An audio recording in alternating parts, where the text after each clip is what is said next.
POCSO ಕೇಸ್ನಲ್ಲಿ BSY ಬಂಧನಕ್ಕೆ arrest warrant issue ಆಗಿದೆ. ಕೃತಜ್ಞತಾ ಸಭೆಯಲ್ಲಿ ನೋವಿನಿಂದ ಮಾತನಾಡಿದ್ದಾರೆ ರಾಘವೇಂದ್ರ. ನಮ್ಮ ಮನೆಯಲ್ಲಿ ಹೋಳಿಗೆ ಮಾಡುವ ವಾತಾವರಣ ಇಲ್ಲ. ಇವತ್ತು ಯಡಿಯೂರಪ್ಪನವರ ವಿರುದ್ಧ ಷಡ್ಯಂತ್ರ ಮಾಡಿದ್ದಾರೆ. ಕೃತಜ್ಞತಾ ಸಭೆಯಲ್ಲಿ ಸಂಸದ BY ರಾಘವೇಂದ್ರ ಹೀಗಂತ ಹೇಳಿಕೆಯನ್ನು ಕೊಟ್ಟಿದ್ದಾರೆ. ತಪ್ಪು ಸಂದೇಶ ಕೊಡಲು ಎಲ್ಲ ರೀತಿಯ ಷಡ್ಯಂತ್ರ ನಡೀತಾ ಇದೆ.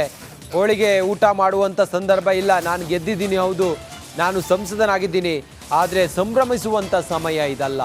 ಯಡಿಯೂರಪ್ಪ ಅವರ ವಿರುದ್ಧ ಷಡ್ಯಂತ್ರ ಮಾಡಿದ್ದಾರೆ. ತಪ್ಪು ಸಂದೇಶವನ್ನು ಕೊಡಲು ಎಲ್ಲ ರೀತಿಯ ಪ್ರಯತ್ನ ಮಾಡಿದ್ದಾರೆ.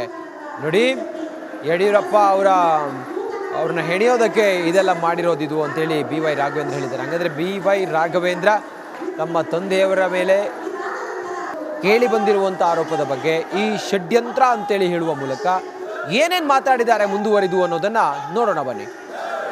ಸಾಗರ, ಭದ್ರಾವತಿ, ಇವತ್ತು ಶಿವಮೊಗ್ಗ, ಈ ರೀತಿ ಒಂದು ತಾಲೂಕಿನ ಕಾರ್ಯಕರ್ತರು ಕೂಡ ಅಭಿನಂದನೆ ಸಲ್ಲಿಸುವಂಥ ಕಾರ್ಯಕ್ರಮ ಇದು.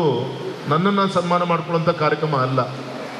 ಇವತ್ತು ನನ್ನ ಮನೇಲಿ ಹೋಳಿಗೆ ಊಟ ಮಾಡೋಂಥ ವಾತಾವರಣ ಇಲ್ಲ. ಇವತ್ತು ಯಡಿಯೂರಪ್ಪನವ್ರನ್ನ ರಾಜಕೀಯವಾಗಿ ಷಡ್ಯಂತ್ರವನ್ನು ಮಾಡಿ ಇವತ್ತು ತಪ್ಪು ಸಂದೇಶವನ್ನು ಕೊಡಲಿಕ್ಕೆ ಎಲ್ಲ ರೀತಿಯ ಷಡ್ಯಂತ್ರ ನಡೀತಾ ಇದೆ. ಇವತ್ತು ಇಂಥ ಒಂದು ಸಂದರ್ಭದಲ್ಲೂ ಕೂಡ ನಾನು ಇವತ್ತಿಲ್ಲಿ ಬಂದಿದ್ದೀನಿ ಅಂದರೆ ದೇವದುರ್ಗ ಅಂತ ನನ್ನ ಕಾರ್ಯಕರ್ತ ಬಂಧುಗಳು ನಿಮ್ಮ ಆಶೀರ್ವಾದದಿಂದ ನನ್ನ ಮನೇಲಿ ಹೋಳಿಗೆ ಊಟ ಇಲ್ಲಿ ಹೋದರೆ ನಿಮಗೆ ಹೋಳಿಗೆ ಊಟ ಹಾಕ್ಬೇಕು ನನ್ನ ಕರ್ತವ್ಯ ಅಂತ ನಾನು ಇಲ್ಲಿ ಬಂದಿದ್ದೀನಿ. ಹೊರತು ನನಗೆ ಸನ್ಮಾನ ಸ್ವೀಕಾರ ಮಾಡಲಿಕ್ಕೆ ನಾನು ಬಂದಿಲ್ಲ. ತುಂಬ ಸಂತೋಷ. ಇಷ್ಟು ಮಾತ್ರ ಹೇಳ್ತೀನಿ. ನಮಸ್ಕಾರ, ಕರ್ನಾಟಕ ಪ್ರೈಮ್ ಟೈಮ್ಗೆ ಸ್ವಾಗತ. ನಾನು ಜಯಪ್ರಕಾಶ್ ಶೆಟ್ಟಿ. ಇಡೀ ಕರ್ನಾಡು ಇವತ್ತು ರೆಬೆಲ್ ಆಗಿ ನಿಂತಿದೆ.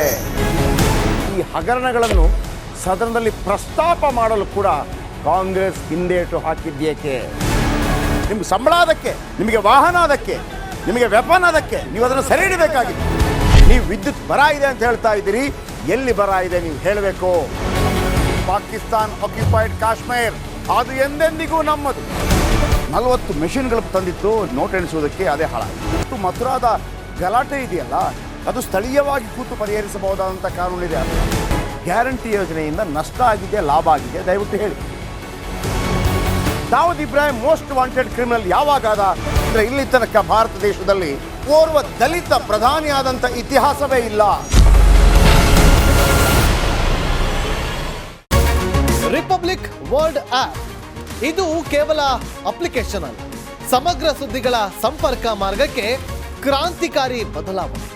ರಿಪಬ್ಲಿಕ್ ವರ್ಲ್ಡ್ ಆಪ್ ಕೇವಲ ಸುದ್ದಿ ಅಪ್ಲಿಕೇಶನ್ ಅನ್ನ ಪರಿಚಯ ಮಾಡ್ತಾ ಇಲ್ಲ, ಬದಲಾಗಿ ಡಿಜಿಟಲ್ ಸುದ್ದಿ ಬಳಕೆಯ ಹೊಸ ಯುಗಕ್ಕೆ ನಾಂದಿ ಹಾಡ್ತಾ ಇದೆ. ಇದೊಂದು ಬ್ರೇಕಿಂಗ್ ನ್ಯೂಸ್, ಪ್ರಭಾವಶಾಲಿ ಕಾರ್ಯಕ್ರಮಗಳಿಗೆ ಗಟ್ಟಿಯಾದ ವೇದಿಕೆ. ರಿಪಬ್ಲಿಕ್ ವರ್ಲ್ಡ್ ಅಪ್ಲಿಕೇಶನ್ ಈಗ ಲೈವ್ ಆಗಿದೆ. ಗೂಗಲ್ ಪ್ಲೇ ಸ್ಟೋರ್ ಮತ್ತು ಆಪಲ್ ಆಪ್ ಸ್ಟೋರ್ ಎರಡರಲ್ಲೂ ಲಭ್ಯವಿದೆ. ಈಗಲೇ ಡೌನ್ಲೋಡ್ ಮಾಡಿ.